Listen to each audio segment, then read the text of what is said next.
আহ্বায়ক শরীফুল ইসলাম পাপ্পু, পৌর যুব দলের সদস্য সচিব আশিকুর রহমান আশিক সহ ডোমার উপজেলা যুব দলের যুগ্ম আহ্বায়ক, পৌর যুব দলের যুগ্ম আহ্বায়ক বৃন্দ এবং ৯টি ইউনিয়নের আহ্বায়ক সদস্য সচিব এবং আমাদের সফর সঙ্গী এবং মঞ্চের সামনে যারা বসে আছেন,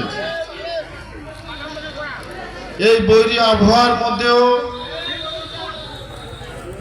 বিশেষ করে মা বোনেরা এই বৈরী আবহাওয়ায় উপেক্ষা করে আজকের যুবদলের এই সমাবেশকে সাফল্য মণ্ডিত করার জন্য দীর্ঘক্ষণ ধরে অপেক্ষা করে আছেন।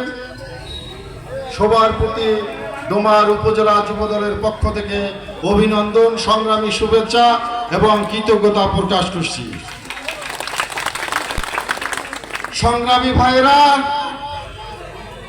আজকের এই যুবদলের মত বিনিময় সভা আজকে জনসভায় রূপান্তরিত হয়েছে।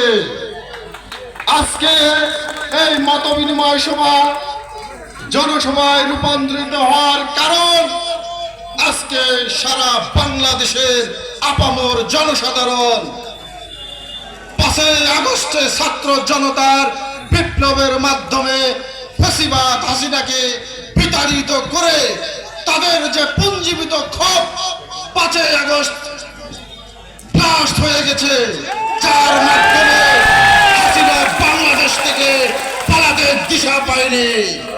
বহু বক্তব্য দিয়েছে আওয়ামী লীগ দুঃশাসনের মন্ত্রী এমপিরা, পালাবো কোথায়? ফখরুল সাহেবের বাড়িতে নাকি যে লুকাবে ব্যঙ্গ করে বলে। আজকে কারো অস্তিত্ব নয়। আজকে আওয়ামী লীগের লজ্জা হওয়া উচিত।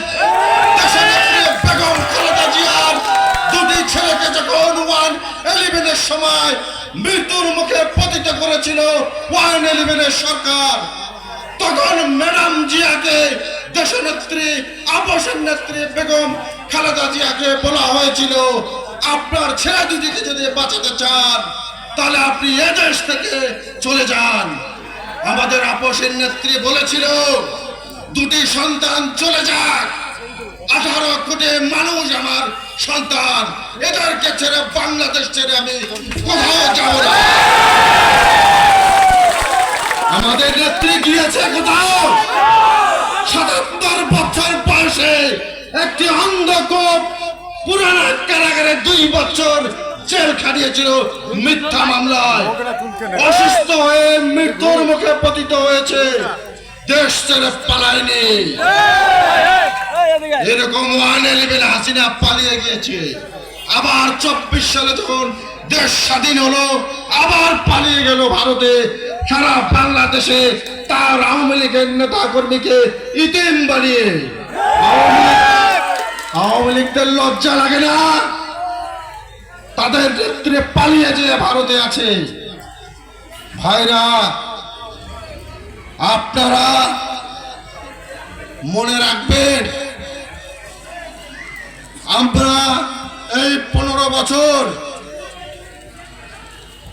জেল, জুলুম, গুম, খুন, হত্যার শিকার হয়েছে সারা বাংলাদেশে। আজকে আপনাদের এখানে অত্র ইউনিয়নের বিএনপি সভাপতি আমাদের